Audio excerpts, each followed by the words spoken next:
नमस्कार, खास रिपोर्ट में आप सभी का स्वागत है। मैं हूं आपके साथ राखी। देश के सबसे ज्वलंत मुद्दे पर, महंगाई पर आज हम चर्चा करेंगे। दरअसल केंद्र सरकार का जीएसटी बचत उत्सव जनता के लिए तोहफा या राजनीति का तीर। प्रधानमंत्री नरेंद्र मोदी ने आज राष्ट्र को संबोधित किया। उन्होंने कहा कि कल से महाशक्ति की पूजा का त्योहार नवरात्रि शुरू हो रहा है और जीएसटी रिफॉर्म भी लागू हो रहा है। पिछले दिनों ही जीएसटी की मीटिंग में सरकार ने पुरानी दरों में सुधार करते हुए नई दरें 5% और 18% कर दी हैं। अब सवाल यह है कि जो नई दरें लागू हो जाएंगी तो उसका क्या रोजमर्रा की चीजें सस्ती होंगी। जैसा कि यह भी कहा जा रहा है कि एमएसएमई सेक्टर समेत कारोबारियों को डबल फायदा होगा। देश के हर परिवार का मुंह मीठा होगा। क्या सचमुच ये सुधार जनता के जीवन को आसान बनाएगा? क्या टैक्स स्लैब में बदलाव देश की अर्थव्यवस्था को गति देगा या फिर ये त्योहारों के मौसम में दिया गया एक राजनीतिक संदेश है? विस्तार से आज इसी पर करेंगे चर्चा। उससे पहले कुछ प्रतिक्रिया हैं, वो सुनाते हैं। नमस्कार। कल से शक्ति की उपासना का पर्व नवरात्रि का आरंभ हो रहा है। आप सभी को बहुत बहुत शुभकामनाएं। नवरात्रि के पहले दिन से देश आत्मनिर्भर भारत अभियान के लिए एक और महत्वपूर्ण और बड़ा कदम उठा रहा है। कल यानी नवरात्रि के प्रथम दिवस 22 सितंबर को सूर्योदय के साथ ही नेक्स्ट जनरेशन जीएसटी रिफॉर्म्स लागू हो जाएंगे। एक तरह से नए स्वरूप में मुख्य रूप से अब सिर्फ 5% और 18% के ही टैक्स स्लैब रहेंगे। इसका मतलब है रोजमर्रा के इस्तेमाल की ज्यादातर चीजें और सस्ती हो जाएगी।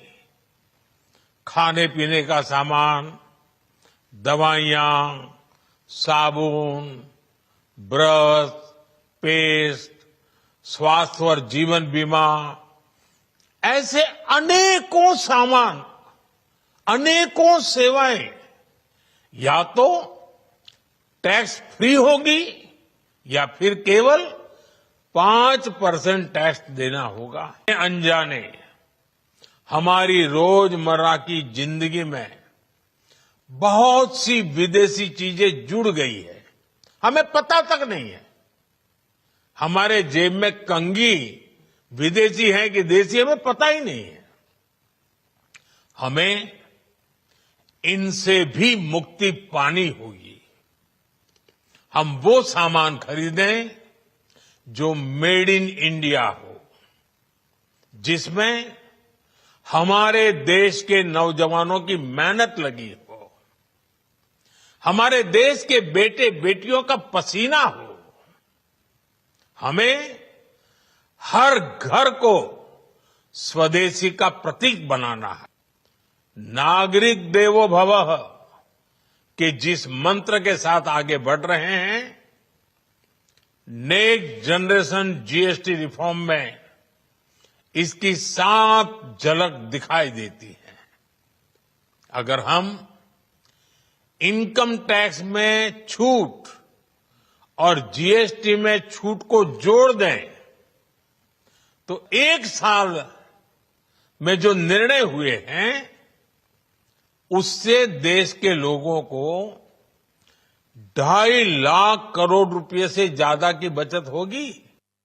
श्री प्रधानमंत्री ने जो जीएसटी की दरें कम करवाई है, जिसके माध्यम से 5% की जीएसटी से 99% वस्तुओं की कीमतों में असर पड़ने वाला है और 22 सितंबर की प्रथा बेला से नवरात्रि के दिन से ये हमारे लिए एक तरह से बचत उत्सव के रूप में बनेगा। माननीय प्रधानमंत्री जी ने बहुत अच्छे ढंग से विस्तार से इस बात को कहा है और ये बड़ी सौगात है हमारी। और एक बार फिर भारत को सशक्त बनाना है, कमज़ोर से कमज़ोर वर्ग की आय में उनकी सहभागिता जुड़ाना है। तो लघु उद्योग हो, सूक्ष्म हो, मध्यम हो, सभी प्रकार के उद्यमियों से द्वारा निर्मित चीज़ों को ही हम न केवल जीवन में वापरें बल्कि हम गर्व से अपने स्वदेशी के भाव को बढ़ाएं, make in India, made in India को बढ़ाएं। मेरी अपनी ओर से स्वदेशी के इस मंत्र को नवरात्रि के समय से लगाने के कारण से रोज़मर्रा की चीज़ में हमारा ध्यान पर्व से बहुत मजबूत होता है। ऐसे में नवरात्रि के अवसर पर मैं मान के चलता हूँ इससे युवा, महिला, किसान सभी की जीवन की बेहतरी आएगी। मेरी अपनी ओर से सबको बधाई। जब 2017 में जीएसटी लेके आए थे तो याद कीजिए देश की जनता को क्या बताया गया था। देश की जनता को कहा गया था कि अर्थव्यवस्था में एक बहुत बड़ी क्रांति मोदी जी लेके आए हैं। लता मंगेशकर जी का गाना सुनिए, रात में 12 बजे जीएसटी पास होगी और इस जीएसटी के माध्यम से देश में बहुत बड़ी अर्थ क्रांति आ जाएगी। लेकिन पिछले 8 सालों में देश की जनता से लाखों करोड़ रुपए टैक्स के नाम पे लूटने या कह लीजिए वसूलने या कह लीजिए कि अवैध रूप से वसूलने के बाद अब वो कह रहे हैं कि साहब हम टैक्स में छूट दे रहे हैं, कमी कर रहे हैं। तो मैं ये पूछना चाहता हूं कि 8 साल तक आपने इस देश की जनता के ऊपर टैक्स का बोझ लादा क्यों? आज रात 12 बजे से और कल के सूर्योदय से नया जीएसटी लागू हो जाएगा। इसका अनाउंसमेंट पहले ही कर चुकी है फाइनेंस मिनिस्ट्री और गवर्नमेंट ऑफ इंडिया। निर्णय लेने से पहले मोदी जी ने लाल किले की प्राचीर से बोल दिया था। आज एकदम से मोदी जी को लगा अरे कल बदलाव आएगा, बिना मेरा चेहरा छपे, बिना मेरा चेहरा चमके कैसे ये बदलाव आ सकता, तो वो बोलने के लिए आ गए। उन्होंने कुछ नया तो बोला नहीं सर्वप्रथम। जब 2017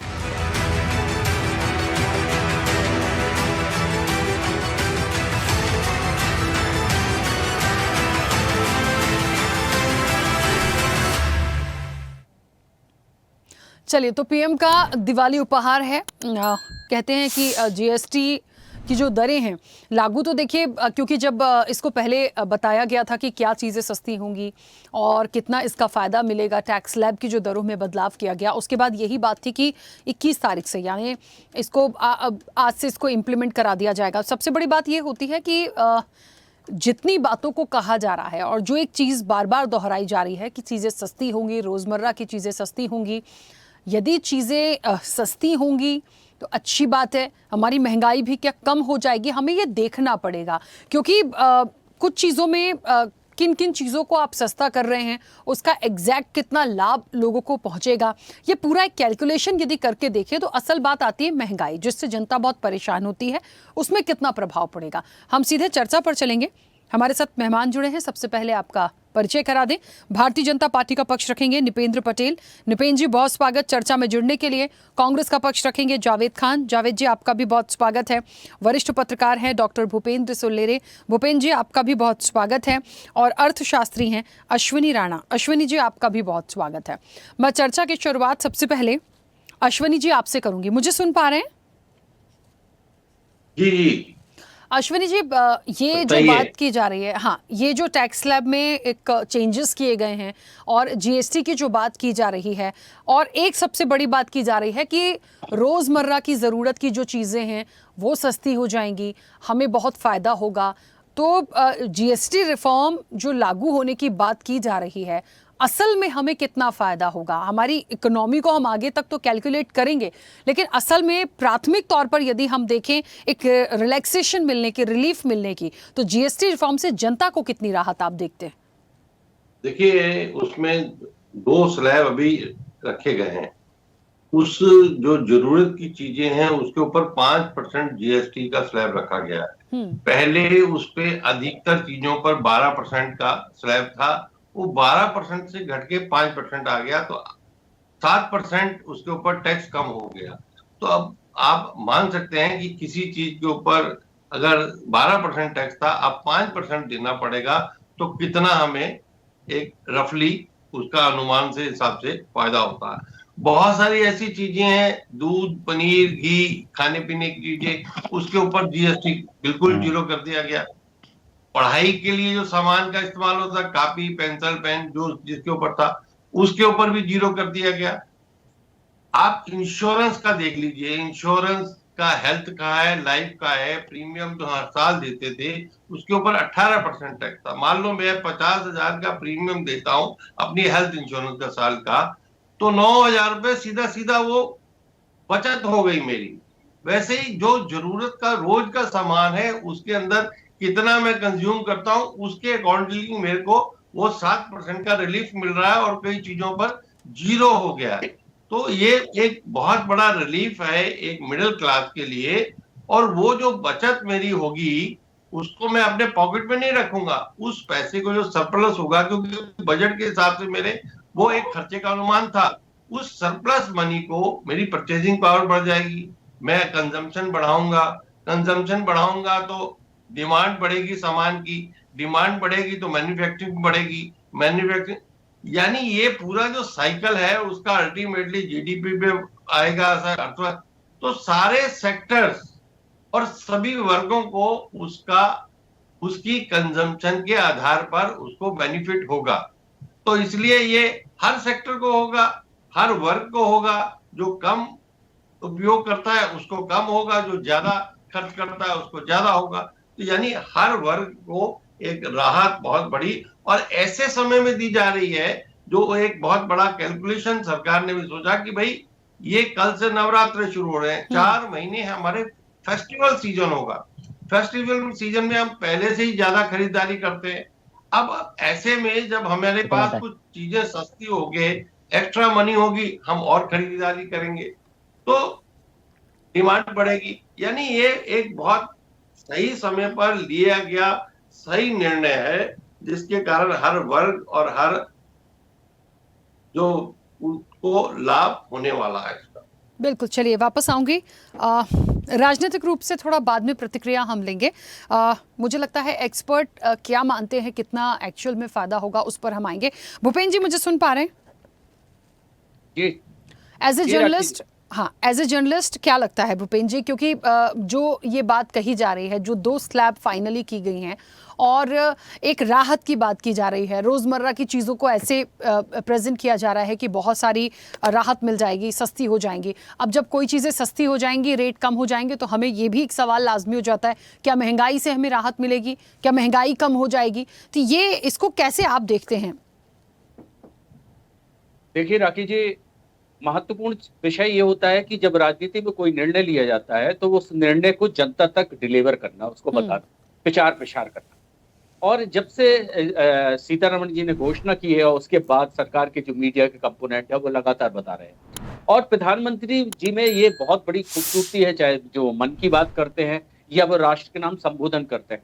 जब कोई संबोधन करते हैं तो वो निश्चित जनता के नीचे तक जाते हैं और 140 करोड़ जनता को संबोधित करते हैं, उनको लोग सुनना चाहते हैं, उनको सुनते हैं।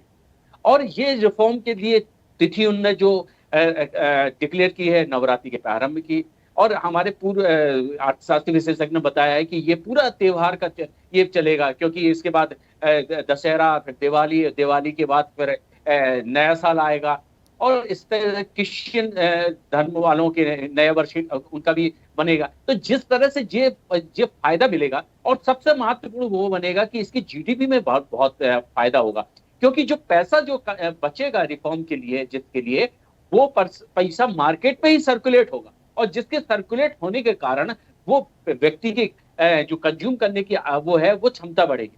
दूसरी बात महत्वपूर्ण ये है कि राजनीतिक रूप से प्रधानमंत्री जब नेशन को संबोधित करते हैं तो ये मान के चलिए कि जब भी उन्होंने, चाहे वो किसानों के आंदोलन के लिए किया हो, चाहे वो नोटबंदी के लिए संबोधन किया हो, जब भी उन्होंने संबोधन किया है तो उसकी जिम्मेदारी सरकार खुद लेती है और उसका श्रेय भी खुद लेती है।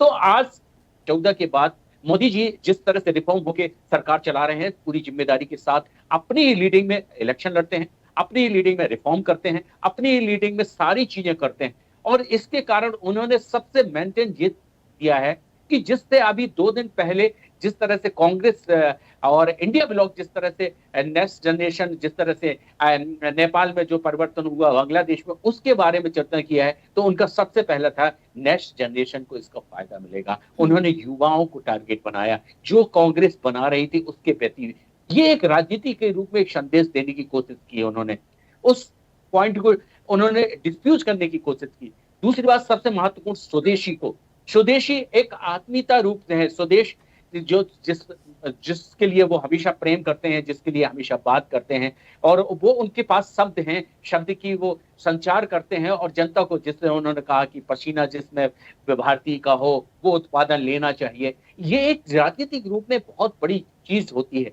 और दूसरी बात, वो मर्म समझते हैं भारतीय राजनीति। भारतीय राजनीति से जिस तरह से 2 स्लैब उन्होंने निश्चित किए हैं, उस निश्चित स्लैब में देखिए किसान, युवा, विद्यार्थी, रोजमर्रा के व्यक्ति को, एम्प्लॉय को, और इंश्योरेंस, ये सारी चीजें फायदा होंगे। किसान की जो दवाइयां लेता था उसमें भी जीएसटी कम होगा इससे। और सबसे महत्वपूर्ण चीज है, जो रिफॉर्म कर रहे हैं उसका फायदा लेना, उसको बताना जनता की टीम, लगभग 2.5 लाख करोड़ रुपए उससे बचेंगे जनता के, और वो बचने का रिसाइकलिंग वो इकोनॉमी में डेवलप होगा, और इकोनॉमी से फिर वो परचेजिंग पावर बनेगा, और जिससे जीडीपी की ग्रोथ होगी। और जिस तरह से उनका कहना है कि हम तीसरी पोजीशन में 2028 से ला देंगे भारत की इकोनॉमी को, तो निश्चित रूप से उसके लिए एक स्वदेशी अभियान जो चला रहे हैं आत्मनिर्भर भारत के लिए, वो भी एक बहुत महत्व है। और जब स्वदेशी चलेगा तो एमएसएमई भी महत्वपूर्ण होगी, लोगों को भी रिफॉर्म का फायदा मिलेगा। तो ये एक दूसरी चीज से लिंक है। जब देश का प्रधान सेवक इस तरह से जनता के बीच में, चाहे राजनीति संबोधन और राजनीति सम्मेलन न होकर जनता के बीच में संबोधन करता है, जब राष्ट्र को संबोधन करता है तो जनता उसको सुनती है, उसके रिफॉर्म को मानेगी। और जिस तरह से इस तरह से आंकड़े दिए जाते हैं, तो ये दोनों मार है उनकी। इससे अपनी पार्टी को भी राजनीति फायदा, जनता को भी, और इंडिया ब्लॉक के कांग्रेस को भी बिहार करने की उन्होंने राजनीतिक रूप से तो बात कही है। अब इसका काउंटर कांग्रेस देखेगी, अब या इंडिया ब्लॉक देखेगा। जिस तरह से मैं अभी सिंह नेती जी को, कांग्रेस प्रवक्ता को सुन रहा था, वो कह रहे थे वो पहले ही घोषणा की गई थी और उनने कोई नई बात तो नहीं कही। लेकिन बात नई नहीं है, लेकिन राष्ट्र के प्रधानमंत्री ने संबोधन किया है, यही एक बड़ी बात है। और ये जनता के बीच में नीचे तक जाना, वो एक जो गरीब, और साथ में जो उनका कहना है कि 25 करोड़ लोगों को हमने गरीबी रेखा से ऊपर किया है, तो ये भी एक संदेश देते हैं। वो साथ साथ सारी चीजें उनको याद रहती हैं, वो अपने धारा प्रवाह संवाद में बोलते हैं, जनता को अपनी तरफ अट्रैक्टिव करते हैं, और यही जाके जब 5 वर्ष में चुनाव बनते हैं तो वह चुनाव के समय में भी सब चीजें काम में आती हैं और काउंट करते हैं। बिल्कुल ठीक है, वापस आऊंगी। निपेंद्र जी मुझे सुन पा रहे हैं? निपेंद्र जी जी हाँ, बोलिए ना। निपेंद्र जी, जीएसटी रिफॉर्म से जनता को कितनी राहत? बहुत सारे अभी जैसे अश्विनी जी ने भी कहा, भूपेंद्र जी ने भी कहा, एक सवाल आता है, उस चीज़ को हम समझ भी रहे हैं, एक्चुअल में इस चीज़ को आगे तक ले जाना और इस राहत को 2 तरीके से देखा जा रहा है। देखिए, हमको स्वदेशी की तरफ जाना है, आत्मनिर्भर होना है, ये बहुत क्लियर है, ये सारी चीज़ें समझ में आई, मोदी जी ने कहा भी। लेकिन जहाँ तक जीएसटी रिफॉर्म की बात है, जो अब लागू हो जाएगा, जिनमें कुछ एक ऐसे चीज़ों को रखा गया जो सस्ती होंगी, हमारी इकोनॉमी पे कितना इफेक्ट आएगा? हम महंगाई की दृष्टि से देखिए, आम लोग ना ऐसे समझते हैं कि चीज़ें सस्ती हो गई, बहुत अच्छी बात है, लेकिन वो भी उसमें देखा जा रहा है कि वो कौन से प्रोडक्ट हैं, किस स्तर के प्रोडक्ट हैं जिससे हमें राहत मिलेगी। तो छोटी छोटी चीज़ों से उसको समझना पड़ेगा कि वो हमें कितनी राहत दे रहा है, और आने वाले समय तक हम उससे कितना ज़्यादा उसको हमको प्रभावित होगा। जी, 2014 में जब एनडीए की सरकार आने से पहले देश में कई प्रकार के जो है वो अलग अलग टैक्स थे, राज्य सरकार के अलग अलग जो है वो टैक्स लेते थे। और 2014 के बाद जब सभी टैक्स का सरलीकरण करने के लिए 2017 में जब जीएसटी लागू किया गया, वन नेशन वन टैक्स, तो उसमें देश की जो है इकोनॉमी में ना बहुत बड़ा जो है वो बदलाव आया। प्रधानमंत्री जी ने तो सरकार बनाने के साथ ही जो है स्वदेशी और आत्मनिर्भर भारत का नारा दिया था, जिसका असर हम देखते हैं कि जो हमारी इकोनॉमी है, आर्थिक महाशक्ति जो 11वें स्थान पर थे 2014 में, आज हम 4थे स्थान पर हैं, और ये देश की जीडीपी में जो है वो वृद्धि करने वाला है। और प्रधानमंत्री जी ने पहले ही कहा था कि जब हम जीएसटी लागू कर रहे हैं, उस समय में 4 स्लैब था, धीरे धीरे करके जो है वो हम अलग अलग चीजों पे जैसे जैसे जो है वो देश आगे बढ़ेगा, आर्थिक महाशक्ति बनाने के लिए जो भी बदलाव करने पड़ेंगे वो करेंगे। इससे पहले जो है वो जो आम जनता को इनकम टैक्स में राहत देने के लिए उनको 12 लाख तक का जो है वो छूट दिया गया। और अभी भी कई ऐसी चीजें हैं जो रोजमर्रा की जरूरत की चीजें हैं, उनको जीएसटी में 375 से अधिक जो है वो सामान जो है वो जीएसटी से प्रभावित हो रहे हैं।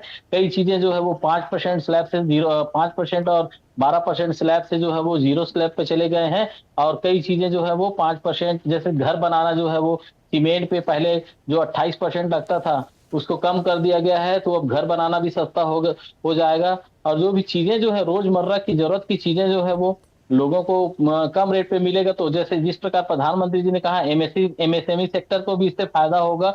जब उनको टैक्स नहीं देना पड़ेगा तो बिना टैक्स के वो जो है वो जब देश की जनता को उन चीजों को कम मूल्य पर उपलब्ध कराएंगे तो देश की जीडीपी में भी वृद्धि होगी इसको, और देश के लोगों को भी फायदा होगा। अभी आने वाला समय जो है वो त्योहारों का है, और जो देश की हमारी मध्यम वर्गीय जनता है वो त्योहार के समय में कंपनियों द्वारा दिए गए छूट है उनको जो है वो इंतजार करते रहते थे। पर जिस प्रकार से जो टैक्स का में बदलाव लाया गया, सिर्फ 5% और 18% में, जो फ्रिज, एसी, टीवी लेने वाले हैं या फिर बाइक लेने वाले हैं, छोटी कार लेने वाले हैं, और जो या फिर बीमा लेना चाहते हैं, हेल्थ इंश्योरेंस हो गया या फिर आपका मेडिकल इंश्योरेंस है, उनको पूरा जो है वो टैक्स से, जीएसटी से छूट दिया गया है। तो निश्चित रूप से इसका लाभ देश की जनता को मिलेगा, और आने वाले समय में जो है तीसरी आर्थिक महाशक्ति के रूप में हम देख रहे हैं। तो प्रधानमंत्री जी के नेतृत्व में ये देश जो है वो बिल्कुल आगे बढ़ेगा। पहले डिफेंस सेक्टर में आप देखिएगा तो बाहर से जो है वो सेना के लिए जो आयुध हो गया या फिर उनके लिए जो भी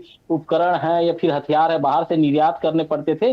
पर प्रधानमंत्री जी के जब आत्मनिर्भर भारत अभियान से जो है वो देश में ही ऐसी कई यूनिकॉर्न कंपनियां खड़ी हो गई हैं जो डिफेंस सेक्टर में सेना के लिए नए नए आधुनिक हथियार भी बना रहे हैं, और उनका बाहर जो है वो देश पे निर्यात भी कर रहे हैं। तो इसका फायदा जो है वो देश की जीडीपी पे बढ़ेगा। और कांग्रेस जैसे जिस प्रकार से इनके जो बयान हैं, हताशा भरे बयान है, ऐसे लगता है कि प्रधानमंत्री नरेंद्र जी सिर्फ भाजपा के ही प्रधानमंत्री हैं और कांग्रेसियों के लिए वो प्रधानमंत्री नहीं है। इनकी भाषा या फिर इनके बयान देख लीजिए, इस प्रकार से ये हताशा से भरे हुए हैं। इनको लगता है कि ये जो जीएसटी रिफॉर्म है सिर्फ बिहार चुनाव को देखते हुए लिया गया है। ऐसा नहीं है, इसकी तैयारी बहुत पहले से की जा रही थी, और जीएसटी के लिए तो सभी राज्यों से जो है वो सहमति ली गई है, तभी इनके जो है वो टैक्स में बदलाव किया गया है। चलिए वापस आऊंगी। जावेद जी, मुझे सुन पा रहे हैं? जी राखी जी, सुन पा रहा हूं। जावेद जी, क्या है, दिवाली उपहार है, नवरात्रि की सौगात है, या वाकई महंगाई से बहुत बड़ी राहत है? क्योंकि एक आरोप तो उन्होंने लगा ही दिया निपेंद्र जी ने, और कई सारे लोगों ने ये कहा कि कांग्रेस को बहुत आपत्ति आ जाती है, कुछ भी अच्छा भी हो रहा है तो भी आपत्ति है, और यदि कुछ गलत है या कोई ऐसी चीज़ है जो नहीं एक्सेप्ट हो रही उस पर तो बोलना ही बोलना है। तो यदि कटौती हुई है स्लैब में और यदि महंगाई के से कंपेयर करके रोज़मर्रा की चीज़ें सस्ती हो रही हैं तो कांग्रेस को परेशानी का? नमस्कार राखी जी, आपको, आपके सभी दर्शकों को, साथी मीडिया पैनलिस्ट को भी मेरा नमस्कार। तो मैं आज शुरुआत ही करता हूं तारीफ के साथ। देर आए साहब दुरुस्त आए, आने में 8 साल लगाए। 8 साल पहले इसी जीएसटी को लेकर के, इसी जीएसटी की खामियों को लेकर के कांग्रेस पार्टी, हमारे नेता राहुल गांधी चीख चीख करके प्रधानमंत्री मोदी जी से कह रहे थे कि ये जो आपकी जीएसटी है ये गब्बर सिंह टैक्स है और इसमें छोटे निचले व्यापारी, एमएसएमई के व्यापारी दब जाएंगे, कुचल जाएंगे, भारत की अर्थव्यवस्था छिन्न भिन्न हो जाएगी। तब प्रधानमंत्री मोदी जी अपनी हठ धर्मिता में रहे। उन्होंने नारा दिया 1 नेशन 1 टैक्स का, और लगा दिया 9 टैक्स, 0%, 5%, 12%, 18%, 28%, फिर 0.25%, 1.5%, 3% व 6% विशेष दरों के साथ। इस जीएसटी से प्रधानमंत्री मोदी जी ने बहुत सारी उगाही करी। 2017-18 की अगर बात की जाए तो जीएसटी से 11 लाख करोड़ रुपए सरकार को आमदनी हुई। 2024-25 की बात करूं तो ये बढ़ करके 22 लाख करोड़ रुपए पहुंच गई, और इसका बराबर भारत सरकार ने उत्सव भी मनाया। ठीक है, आज प्रधानमंत्री मोदी जी कह रहे हैं कि हम जीएसटी को सरलीकरण कर रहे हैं, लेकिन जब प्रधानमंत्री मोदी जी देश को संबोधित करने के लिए आए ना राखी जी, तो वो क्या कर रहे थे? वो अपने ही द्वारा लगाए गए जीएसटी को कोस रहे थे, और वो कह रहे थे कि देश की जनता को इस त्योहार में मैं मिठाई खिलाने आया हूं। तो भाई पिछले 8 साल से इसी मिठाई की बात तो कांग्रेस पार्टी कर रही थी, तो 8 साल से उस मिठाई को आप देश की जनता से क्यों छुरा करके रखे थे, क्यों छीन करके रखे थे? आज प्रधानमंत्री मोदी जी का जो टैक्स का मामला रहा, उसमें अगर सबसे ज्यादा अगर टैक्स किसी को देना पड़ा राखी जी, तो आपको, हमको, छोटे गरीब लोगों को 64% हम लोगों को टैक्स भरना पड़ा और मात्र 3% जीएसटी अरबपतियों को देना पड़ा। जबकि कॉर्पोरेट टैक्स की दरें 30% जब कांग्रेस की समय में हुआ करती थी, उसे घटा करके मोदी जी अपने उद्योगपति मित्रों को उसे घटाकर 22% कर दी थी। तो ये मोदी जी का उपहार था। आज मोदी जी को मैंने एक चीज के लिए और सुना, उन्होंने कहा कि जाने अनजाने में हम विदेशी वस्तुओं का उपयोग करते हैं। मोदी जी भी शायद जाने अनजाने में 8,500 करोड़ रुपए का बोइंग कंपनी का अमेरिकी विमान उपयोग कर रहे हैं, जाने अनजाने में। जिस BMW कार में वो घूमते हैं जर्मनी की है, मर्सिडीज में घूमते हैं जर्मनी की है, पेन जो मोबला का वो यूज करते हैं जर्मनी का है, घड़ी जो मोवाडो का वो यूज करते हैं स्विट्जरलैंड का है, जूते जो वो पहनते हैं वो मिथ कोल्ड के जूते जर्मनी के US के हैं, चश्मा जो वो लगाते हैं ना गॉगल, वो बाग का जर्मनी का है और एक इटली का भी लगाते हैं। तो मोदी जी जाने अनजाने में इतनी सारी विदेशी वस्तुओं का उपयोग करते हैं और देश की जनता को ज्ञान देते हैं कि स्वदेशी अपनाओ, स्वदेशी अपनाओ। तो अभी मैं सुन रहा था मोहन यादव जी को भी कि त्योहार का समय है, मां शक्ति की शक्ति पीठ की उपासना का समय है। तो क्या मोदी जी शुरुआत अपने आप से करेंगे? ये सारी चीजें जिन चीजों को मैंने गिनाया उसे वो छोड़ेंगे, त्याग करेंगे। दूसरी बात देखिए, आज ये उत्सव मना रहे हैं, ठीक है, आप उत्सव मना रहे हैं, लेकिन आज जो आपने जीएसटी की दरों में कटौती की है, आगे का आपका रोड मैप क्या है? राज्यों को जो आपका 33% शेयर आपका था, बाकी प्रतिशत राज्यों का था, आपने तो सब चीज खत्म कर दिया। 17 से 18% शेयर शेष जो राज्यों को जाता था वो आप क्या देंगे उनको? 40% जो स्पेशल टैक्स आपने पान मसाला बीड़ी सिगरेट में लगाया है, उसका पैसा क्या आप राज्यों को देंगे? कई राज्यों की इकोनॉमी की तो कमर ना टूट जाए। इसका भी तो रोड मैप इस सरकार को बताना पड़ेगा। और अंत में मैं आपको एक चीज से अपनी बात को खत्म करूंगा, पहला अपना शुरुआती कमेंट को। राजेश खन्ना की एक फिल्म आई थी, वो बड़े एक नेता थे, मंत्री थे, उनके पास में एक होटल व्यापारी गया कि बोला साहब मैं 75 पैसे की रोटी बेचता हूं, उसका मूल्य बढ़ाना चाहता हूं। राजेश खन्ना जी ने उस व्यापारी से कहा अरे इतना महंगा, आप 50 पैसा करिए। तुरंत उस व्यापारी ने कहा कि मैं आपके पार्टी में फंड दूंगा। राजेश खन्ना ने तुरंत कह दिया कि सीएम केयर फंड में पैसा दे दो, आप कितना बढ़ाना चाहते हो? तो उस व्यापारी ने कहा कि मैं दुगना करना चाहता हूं। तुम दुगना नहीं तिगुना कर दो। तो जब उन्होंने यह कहा तो उनके पीए ने कहा अरे साहब तिगुना कर दोगे तो जनता दौड़ाएगी, मारेगी, पीटेगी। तो राजेश खन्ना ने क्या कहा मालूम राखी जी? बोला जब जनता परेशान होगी, दौड़ाएगी, पीटेगी तो हम उस समय टीवी पे जाएंगे और बोलेंगे जो तिगुना किया गया है दाम उसको अब हम दुगना कर रहे हैं। जनता भी खुश, व्यापारी भी खुश। तो उसी टीवी के उसी पिक्चर की प्रेरणा लेकर के आज मोदी जी टीवी पर आए थे और अपनी सारी बातों को किया। आज पूरी तरह से ये सरकार, प्रधानमंत्री नरेंद्र मोदी जी और पूरी एनडीए वोट चोरी के मुद्दे पर घिर चुकी हुई है और इस मुद्दे से ध्यान को भटकाने और जनता से जो मोह भंग हो रहा है उससे निपटने के लिए ये जनता को लॉलीपॉप दे रहे हैं। अंतिम कहूंगा, मैं छत्तीसगढ़ से आता हूं। छत्तीसगढ़ में भाजपा की सरकार है। महतारी वंदन योजना में 1,000 प्रति महिला को देने का इन्होंने घोषणा किया, दे भी रहे हैं, लेकिन आम जनता से कैसे वसूल रहे हैं मालूम राखी जी? हमारी सरकार में जो बिजली बिल की दर हाफ बिजली हम योजना चलाते थे वो योजना बंद कर दिए और बिजली बिल का मूल्य को बढ़ा दिए। मतलब एक हाथ से दे रहे हैं तो दूसरे हाथ से जनता से ही वसूल रहे हैं। आज ये 5% और 8% का जीएसटी जो दिखा रहे हैं ना, इनको तो व्यापारी बंधुओं के मूल्य निर्धारण पर कंट्रोल नहीं है। व्यापारी तो रेट बढ़ाएगा, जनता कहां से जीत पाएगी, जी पाएगी, लड़ पाएगी, महंगाई से छुटकारा पा पाएगी? ये तो आगे भविष्य में देखने का विषय है।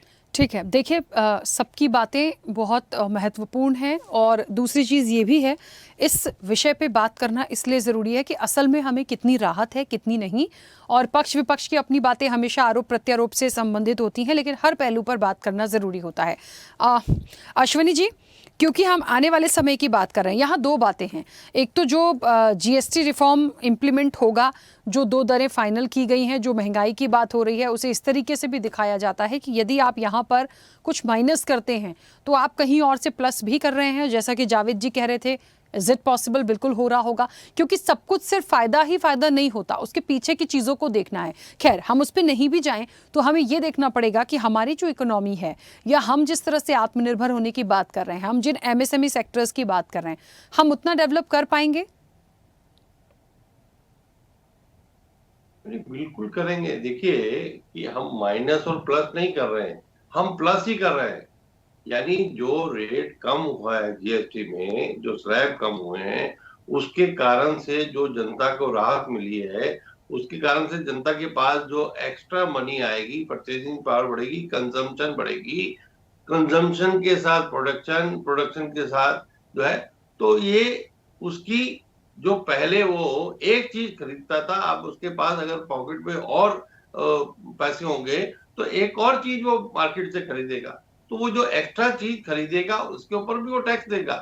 यानी इकोनॉमी का साइज बढ़ेगा, कंजम्पशन का ही आधार है जीडीपी ग्रोथ का। अगर कंजम्पशन नहीं है तो आप जीडीपी की ग्रोथ कैसे करेंगे? जब आप ये चाहते हैं कि देश विकसित भारत बने, हम विश्व की तीसरी बड़ी अर्थव्यवस्था बने, उसके लिए कंजम्पशन भी बढ़ाना पड़ेगा, मैन्युफैक्चरिंग भी बढ़ाना पड़ेगा, यानी दोनों चीजों को बढ़ाना पड़ेगा। तो बढ़ाने के लिए, और हमारे कई मित्र बहुत कहते हैं जी कि पहले, अरे मान लो जो पहले 22 लाख करोड़ रुपए टैक्स सरकार ने कलेक्ट किया तो किसी की जेब में नहीं गया, वो देश के विकास में लगता है टैक्स, सभी स्टेट्स को भी मिलता है। तो इस प्रकार का भ्रामक प्रचार नहीं करना चाहिए मेरे मित्र को कि 22 लाख करोड़ अश्विनी जी, भ्रामक प्रचार नहीं है, भ्रामक प्रचार नहीं है। जो उन्होंने लिया है उसको बताया है मैंने, और अगर देश के लिए लगा है तो आज देश में कर्जा 250 करोड़ रुपया क्यों हो गया? 250 लाख करोड़। नहीं, आप अगर बोलेंगे, आप सुनिए, आपकी देखिए आप बहुत वरिष्ठ हैं, बहुत बकवास करने नहीं बैठे हैं यहाँ पर कांग्रेस पार्टी का प्रवक्ता। आप बिल्कुल जा सकते हैं, आप बिल्कुल जा सकते हैं, बिल्कुल जा सकते हैं। यहाँ बकवास करने नहीं बैठे हैं हम यहाँ पर, कांग्रेस पार्टी का पक्ष रखने के लिए बैठे हैं। और कोई भ्रामक क्या झूठ। एक सेकंड, चलिए जावेद जी एक सेकंड, कोई आपत्ति है बोलिएगा, रुक जाइए, उनकी बात तो कंप्लीट होने दीजिए। देखिए वो आपके बीच में नहीं बोले थे ना, इसलिए उनको आपत्ति हुई। नहीं राखी जी, देखिए उन्होंने कहा भ्रामक प्रचार कर रहे। क्या भ्रामक प्रचार कर रहे हैं भाई? 22 लाख करोड़ रुपया अगर जीएसटी का उन्होंने वसूला है, उस चीज को अगर बताना भ्रामक प्रचार होता है क्या? वो कैसे भ्रामक प्रचार हो गया भाई? 22 लाख करोड़ रुपया जीएसटी का आया ना 2024-25 में। ठीक है जावेद जी, एक मिनट उनको क्लियर करने दीजिए, मैं वापस आऊंगी। इस प्रकार के बाद जो टैक्स कलेक्शन होता है उसके अंदर स्टेट का भी रोल है, और जो आज सहमति बनी है या पहले बनी थी, वो भी कंसिडर सभी जो स्टेक होल्डर से बात होने के बाद उसके ऊपर सहमति बने के बाद लगी थी। लोगों को यह ध्यान रखना चाहिए कि जब जीएसटी नहीं आया था उससे पहले देश में कितने टैक्स थे। यानी अगर एक टीवी बनता था तो टीवी पे वैट लगता था, एक्साइज लगती थी, सीएसटी, एलएसटी लोकल टैक्स लगता था, 4 टैक्स चुंगी लगती थी, वो सारे खत्म हो गए, एक जो है वो स्लैब बनाया गया। लेकिन जब सरकार को लगा कि हाँ भाई अब एक अच्छा कलेक्शन हो पा रहा है तो जनता को रिलीफ दिया। यानी अगर रिलीफ दो तब आपको मुश्किल है, तो ये इस प्रकार से नहीं चलता है। और कंजम्पशन बढ़ाने के मुश्किल लिए हमारे को कहीं नहीं है, मैंने तो शुरुआती का मेरा है दुरुस्त है, मुश्किल कहीं नहीं है। सबको होगा। लोकतंत्र में विश्वास रखते हैं आपके नहीं रखते हैं कि बिना विपक्ष की सरकार चाहते हैं आप? अरे बीच में मत बोलो, ये जो काउंसिल है जीएसटी की उसमें सारे स्टेट हैं इन्वॉल्व है, सबकी स्टेट के ऊपर उसकी सहमति होती है, उसके बाद भी सरकार अलग से अपना निर्णय नहीं ले सकती। तो इसलिए कह रहा हूं कि ये इस प्रकार का भ्रामक प्रचार कि सरकार ने ऐसा किया है, सरकार की काउंसिल जो जीएसटी है उसका ये निर्णय है और सरकार ने उसको लागू करवाया। तो जनता को अगर मिल रहा है तो हमें क्या मुश्किल है, और उसके कारण देश की प्रगति हो रही है। इन्फ्लेशन की बात आप कर रहे हो, कांग्रेस के समय उसका विरोध किसने किया?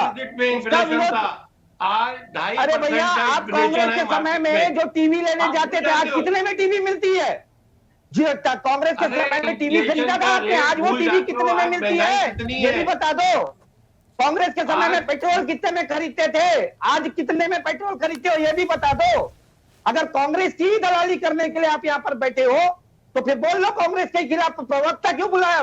प्रवक्ता की जगह मैं आप ही बोल दो, मैं कांग्रेस का भाजपा का प्रवक्ता हूं मैं। कर रहे थे इसलिए मुझे बोलना पड़ा कि क्या 22 लाख क्या दुष्प्रचार किया मैंने भाई? जो अरे मैं खा गया था 22,000 करोड़ 22 लाख करोड़ रुपए की जीएसटी बिल्कुल वसूली बोलेंगे आप। अरे जावेद जी, 2004 से 14 के बीच में पेट्रोल और डीजल में कितनी वृद्धि हुई उसको भी देख लीजिए आप। बिल्कुल वसूली है वो, बिल्कुल वसूली है वो, वसूली को वसूली कहेंगे हम। बात सुन लो एक मिनट। आज इनकम टैक्स और टैक्स की बात, 1975 में आप गूगल में जाके देखो इनकम टैक्स का क्या रेट था, 95%। 95% आपकी सरकार किस लिए आई थी साहब? क्या नारा देकर के आई थी आपकी सरकार? बहुत हुई महंगाई की मार, अब की बार मोदी सरकार यही नारा देकर के आई थी ना आपकी सरकार? आपकी सरकार तो इसीलिए आई थी ना, यही कह करके आई थी ना। चलिए जावेद जी, एक सेकंड रुकिए। ठीक है जावेद जी, चलिए चले जाओ, ये नहीं चलेगा। ठीक है, एक सेकंड। झूठ नहीं फैला रहे हैं। देखिए, आपको अगर सच चुभता है, सच कड़वा लगता है तो डिबेट में मत बैठिए, और डिबेट में बैठिए तो स्पष्ट रूप से भाजपा का प्रवक्ता बन करके बैठिए। अपने आप को स्पष्ट रूप से कहिए कि आप स्पष्ट रूप से कहिए कि मैं भाजपा का प्रवक्ता हूँ। जावेद जी वो एक अर्थशास्त्री है, वो उस हिसाब से अपनी बात रख रहे हैं, उनका व्यक्तिगत अधिकार भी है, व्यक्तिगत मत है। देखिए नहीं राखी जी, देखिए आज जो भाई 22 लाख करोड़ रुपए की जो मैंने बात करी राखी जी, आपके हमारे जेब से ही गया ना। हम तो 8 साल से इसी को कम करने के लिए कह रहे थे। तो 8 साल से ये जो लूट हुई है, इस लूट को आज बंद करके 100 चूहे खा के बिल्ली आज हज को जा रही है। 100 चूहे खाकर आज बिल्ली हज को जा रही है और यहाँ बैठ करके उसका गुणगान किए जा रहे हैं, तो इसका तो विरोध करूंगा मैं। ठीक है, चलिए मैं वापस आऊंगी। रुकिए भूपेंद्र जी की प्रतिक्रिया आ जाने दीजिए। ठीक है, रुक जाइए, रुकिए, चलिए। अरे ठीक है, एक सेकंड। सुनी जी के बात हो जाने दीजिए, फिर काउंटर करिए ना आप उनका। ठीक है भूपेंद्र जी, देखिए मुझे मालूम था पक्ष विपक्ष और ये तमाम चीज़ें होती रहेंगी, लेकिन ये एक ऐसा सब्जेक्ट है, एक आम पब्लिक के बीच में एक ऐसा मैसेज जाता है। देखिए, जब कुछ राहत मिलती है, थोड़ी सी मिले, ज़्यादा मिले, कैसी भी राहत मिले, जनता उसको उस तरीके से एक्सेप्ट करती है कि हाँ कुछ राहत मिली या कुछ उपहार जैसा आया। बट असल में हमें कितना इसका फ़ायदा होगा, हमारी आगे ग्रोथ कैसी होगी, ओवरऑल सिनेरियो महंगाई पर आता है, क्योंकि एक बहुत बड़ा नारा बन चुका, महंगाई से सब परेशान है। तो महंगाई जो चीज़ें हैं वाकई वो उतनी कम हो जाएगी, उस पर कितना असर होगा। हम इस चीज़ को लेकर थे, स्लैब में जिस तरीके से कटौती की गई या 2 स्लैब निर्धारित की गए, बात उसकी हो रही थी। तो मुझे नहीं लगता कि उसमें इतना ज़्यादा कोई ऐसा झगड़े जैसा या कोई ऐसी बात है। भूपेंद्र जी, ओवरऑल एक संक्षिप्त प्रतिक्रिया कि इस पर आगे क्या हो सकता है, हम कितना बड़ा बदलाव देखेंगे? देखिए, वर्तमान सरकार 2014 से आई है, नए रिफॉर्म ला रही है। जीएसटी का कॉन्सेप्ट वैसे पहले की सरकार का भी था, यूपीए गवर्नमेंट का, और एक टैक्स, 1 नेशन 1 टैक्स की अवधारणा पे चाहती थी, और वो टाइम पे कर नहीं पाई उसका उस समय। लेकिन जिस सरकार ने किया और मोदी जी ने जिस तरह से टैक्स से काफी कुछ रेवेन्यू लिया है, और उससे इस भारत की जो योजनाएं हैं उनमें, चाहे और भी जो सब्सिडी की योजनाएं हैं उनमें उस पैसे का यूज किया है, चाहे स्टेट की गवर्नमेंट ने किया है। थोड़ा सा टकराव ये जरूर है कि जीएसटी में स्टेट का जो कंट्रीब्यूशन होता है वो थोड़ा सा सरकारों के साथ नहीं मिल पाता है। उनका कहना है जो कि गैर सत्तारूढ़ पार्टियां हैं, इसको लिए सेंटर को थोड़ी सी बात करनी चाहिए, उस पर कहना चाहिए। जैसे आज ममता जी का भी स्टेटमेंट आया, और भी स्टेट जैसे जावेद जी भी अभी बोल रहे थे, क्योंकि अगर विकसित भारत करना है तो संघीय व्यवस्था में राज्यों को भी आर्थिक रूप से मजबूत होना चाहिए। इसी तरह से हम भारत को एक संघीय व्यवस्था है, और भारत जब भी विकसित हो पाएगा जब राज्य भी सुदृढ़ रूप से होंगे। और निश्चित रूप से इस चीज में भी रिफॉर्म आएंगे, लेकिन निश्चित रूप से यह भी कहा जा सकता है कि जो जो प्रधानमंत्री जी ने रिफॉर्म लाए हैं जीएसटी में, उससे निश्चित रूप से आप हर व्यक्ति को फायदा होगा। उसमें 5 बिंदु निश्चित रूप से है। एक जो जनरेशन नेक्स्ट को जीएसटी से फायदा होगा, एक वन नेशन वन टैक्स की जो अवधारणा उन्होंने रखी है वो भी साकार होगी, और जो मिडिल क्लास है जिसमें उन्होंने वित्त मंत्री ने 12 लाख रुपए के स्लैब में इनकम टैक्स में भी छूट दी थी, उससे साथ जीएसटी में भी होगा। तीसरी बात, सूक्ष्म और लघु उद्योग को भी फायदा होगा, और पांचवी महत्वपूर्ण बात है जो स्वदेशी जागरण की बात होगी। जी अभी देखिए बात वहां तक हुई है, लेकिन कांग्रेस प्रवक्ता ने जिस तरह से उनको कहा है वो निश्चित रूप से स्वदेशी की अवधारणा निश्चित रूप से स्वयं पे ही लागू होकर आगे की ओर बढ़नी चाहिए। और इसमें कोई बुराई नहीं है कि हम सबसे बड़े जिस तरह से उत्पादक बनेंगे, और जिस तरह से हमारे यहाँ सबसे ज्यादा कंज्यूमर भी हैं, क्योंकि बहुत बड़ी आबादी है, हर क्लास का व्यक्ति है, मिडिल क्लास का भी है, अपर क्लास का, लोअर क्लास का भी है, इससे तहत हमारे यहाँ मार्केट भी उपलब्ध है और इन सब चीजों से फायदे भी हों। लेकिन जो बात है कि हमको स्वदेशी निश्चित रूप से आज देश की आवश्यकता है अगर हमको विकसित भारत बनाना है। और प्रधानमंत्री को जहां तक मैं जानता हूं, जिस तरह से उनके विचार है और जिस तरह से उनका हर जगह स्वदेशी का, जब 17 तारीख को मध्य प्रदेश में आए थे तो उन्होंने वहां पे धार में भी यही कहा कि हर व्यक्ति को अपने वोट लगाना चाहिए। उन्होंने एक आत्मनिर्भर और आत्मता के लिए जागृत किया है व्यक्ति को कि हम स्वदेशी प्रोडक्ट को बढ़ाएं, और उससे फिर एक्सपोर्ट भी बढ़ेगा और हमारी क्वालिटी में भी आएगा, एक प्रतिस्पर्धा की भावना भी आएगी। तो निश्चित रूप से कहा जा सकता है कि 2.5 लाख करोड़ जो व्यक्ति को इस छूट से फायदा मिलेगा। तो यहाँ पे हर जनता को हर व्यक्ति ने दिया है, लेकिन खूबसूरती सरकार की यह है कि सरकार जो करती है रिफॉर्म, वो जनता के बीच में अपने संदेश को राजनीतिक रूप में भी लेके जाती है, सामाजिक रूप से भी लेके जाती है, और अपने कार्यकर्ताओं को भी बताती है। ये और इस चीज को आप इसमें नेगेटिव कोई बातें है ही नहीं कि जो उन्होंने टैक्स कम किया, इसमें कोई विरोध तो कर ही नहीं सकता, क्योंकि कोई भी पार्टी है वो कहेगी कि हम तो पहले कह रहे थे कि पहले से रिफॉर्म होने चाहिए। लेकिन बात यहाँ ये है कि उसका सही समय पे टाइमिंग पे आना और जनता के बीच में संदेश को राजनीतिक रूप से भी ध्रुवीकरण करना, ये एक खूबसूरती है, और ये वो अच्छी तरह से जानते भी हैं। और इसलिए आप देखें उनका लगातार संचार बना रहता है, और इस तरह से उनके कार्यक्रम और इस तरह से वो रिफॉर्म की, देखिए आप जब किसानों का बिल वापस लिया था तब भी उन्होंने जिम्मेदारी ली थी उसकी वापस लेने की। तो जब भी वो करते हैं तो वो चीज तो उन्होंने वापस ली थी, आज वो कुछ भी चीज देने के लिए जनता के लिए तो वो भी कर रहे हैं, नोटबंदी और भी उनकी जिस तरह से बातें हैं। तो ये एक राजनीति का एक बहुत बड़े वो कुशल राजनीतिक हैं, और वैश्विक रूप से तो वो उस चीज का फायदा भी लेते हैं।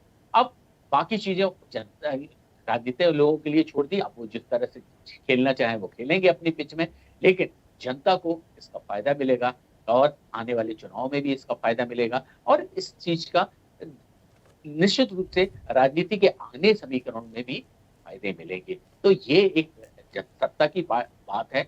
अब विपक्ष की बात, वही विपक्ष यही कहेगा कि मैं पहले से ही कहता रहा, आज रिफॉर्म जनता लाई है तो वो मेरे ही उसके लिए लाई है, और मैंने हमेशा बात उठाई। तो वो भी एक विपक्ष, सशक्त विपक्ष लोकतंत्र को होना चाहिए, और रिफॉर्म के लिए सरकार को अपनी जो उनकी पार्टी है, उनके कार्यकर्ता हैं, उनके जो बॉडी के लोग हैं, वो इस चीज को जनता तक ले जाने में सफल है। क्योंकि वो जब देश का प्रधान सेवक और प्रधानमंत्री जब कह रहा है, पार्टी का नेता कह रहा है, तो निश्चित रूप से जनता के कैडर को भी एक काम मिला है। तो ये एक बहुत बड़ा फायदा मिलेगा इनको राजनीतिक रूप से भी, और आर्थिक रूप से निश्चित रूप से कंजम्पशन बढ़ेगा, और वो पैसा हमेशा सर्कुलेट होगा। जब सर्कुलेट होगा तो जीडीपी में होगा, और निश्चित रूप से आम आदमी को राहत मिलेगी, और आम आदमी एक जो गरीबी रेखा से ऊपर की ओर जो जाना है विकसित भारत के लिए, वो उसमें एक सहायक होगा। ये पहली सीढ़ी है, आगे और रिफॉर्म आने चाहिए, और ये टैक्स और भी कम होने चाहिए। ये भी समय सीमा में लगता है गुंजाइश बनेगी। बिल्कुल, चलिए क्योंकि समय की सीमा भी है, निपेंद्र जी अपनी बात रखिएगा जल्दी से।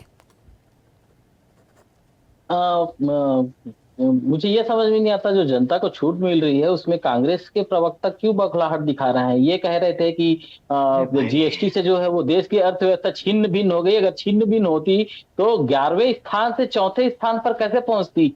जो है विश्व में आर्थिक जावेद जी आऊंगी, महाशक्ति अगर एक छिन्न भिन्न होती है, ये कह रहे थे कि प्रधानमंत्री जी विदेशी क्या बोलते हैं प्लेन का उपयोग कर रहे हैं, तो क्या प्रधानमंत्री की सुरक्षा को ताक पर रखते हैं? अभी बड़ोदरा में जो है वो बोइंग का जो है वो नया प्लांट खुला है, जिसमें देश की बोइंग जो है वो अपना असेंबल कर रहा है। इनसे पहले के प्रधानमंत्री के अपने घर में बने हुए वायुयान या फिर कार का उपयोग कर रहे थे। देखिए, इनके लिए प्रधानमंत्री की सुरक्षा भी जो है वो कोई मायने नहीं रखती। अगर विरोध कर रहे हैं, अगर कांग्रेस को विरोध करना है जीएसटी छूट का, तो वो पुराने दरों पे जो है वो सामान ले, दुकानदारों को कहे कि हमें जीएसटी छूट नहीं चाहिए। जनता को जो मिल रही है छूट है, उससे भी अगर कांग्रेस को परेशानी है, तो ये जो दर्शाता है कि हार के कारण इनकी मानसिकता कैसी हो गई है। हाँ जावेद जी बोलिए। राखी जी, स्पष्ट रूप से आपके चैनल पे अभी मैंने कहा, कहीं पर भी इस नई दरों को लेकर के हमने कहीं विरोध नहीं किया। आप भी गवाह है, बाकी पैनलिस्ट भी गवाह है, हमने कहीं विरोध नहीं किया। हमें तो खुशी है भाई, मैं तो क्या कहा, शुरुआत में ही कहा देर आए दुरुस्त आए, आने में 8 साल लगाए, हम तो स्वागत कर रहे हैं। कम से कम अब जनता को राहत मिलेगी, कुछ तो राहत मिलेगी। 8 साल से जो आपने जनता को निचोड़ा था, उस निचोड़ से थोड़ी राहत तो जनता को मिलेगी। हम तो इसका स्वागत कर रहे हैं, इसका विरोध तो कहीं नहीं कर रहे हैं।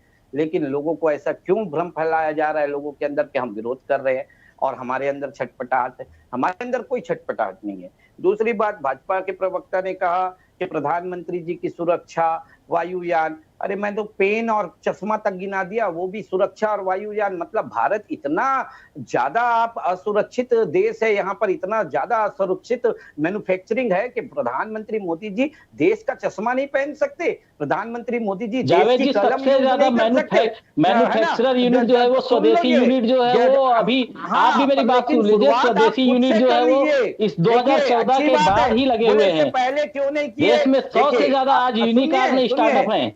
सुनिए, अरे भैया सुनिए ना, अच्छी बात है, बहुत अच्छी बात है, लेकिन जब प्रधानमंत्री मोदी जी स्वदेशी की बात करते हैं और स्वदेशी का नारा देते हैं, तो शुरुआत उनको अपने आप से करना चाहिए। जावेद खान अगर आज किसी चीज के लिए बोलेगा, तो शुरुआत पहले जावेद खान अपने आप से, अपने घर से करेगा, उसके बाद अपने पड़ोस में जाएगा। ये नहीं कि जावेद खान खाली टीवी में बैठ करके बड़ी बड़ी बातें करेगा और जावेद खान खुद विदेशी चीजों का उपभोग करेगा, तो ये नहीं होनी चाहिए।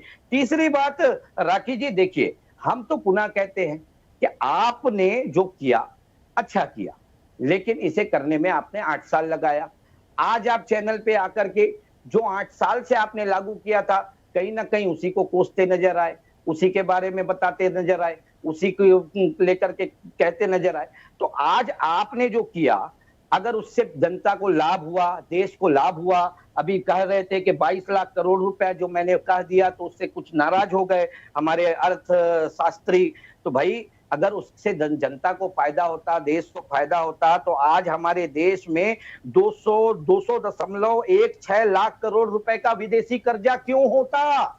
क्यों हमने 11 देश को अगर फायदा नहीं होता तो आप राज्य में, पूरे देश में आप सड़कों का जाल देखते हैं, आप नए रेल नेटवर्क वंदे भारत जो है वो आप अगर देखने चाहेंगे तो सब दिशा में जो है वो रेल नेटवर्क बिछा, सड़कों का जाल बिछा, भारत वाला प्रोजेक्ट, राज्यों को भी इसका फायदा मिल रहा है। हमसे लिए वो पैसा कहाँ गया? वो पैसा भी कहाँ गया मैं आपको बताता हूँ। वो पैसा जीएसटी का पैसा राज्यों को भी मिला विकास के लिए, बिल्कुल मिला। कैसा मिला बताता हूँ। छत्तीसगढ़ में जब भूपेश कांग्रेस सिर्फ अफवाह फैलाने का काम करती, भूपेश बघेल की सरकार ने भ्रष्टाचार के सिवा कोई काम नहीं किया। अरे सुन लो, 3000 से ज्यादा शराब घोटाला, चावल घोटाला, जीएसटी का पैसा बार बार हमने पत्र लिखा, हमारा जीएसटी का पैसा दीजिए, प्रधानमंत्री आवास योजना, प्रधानमंत्री आवास के पैसे जो है वो वापस लेना पड़ा, नहीं दिया।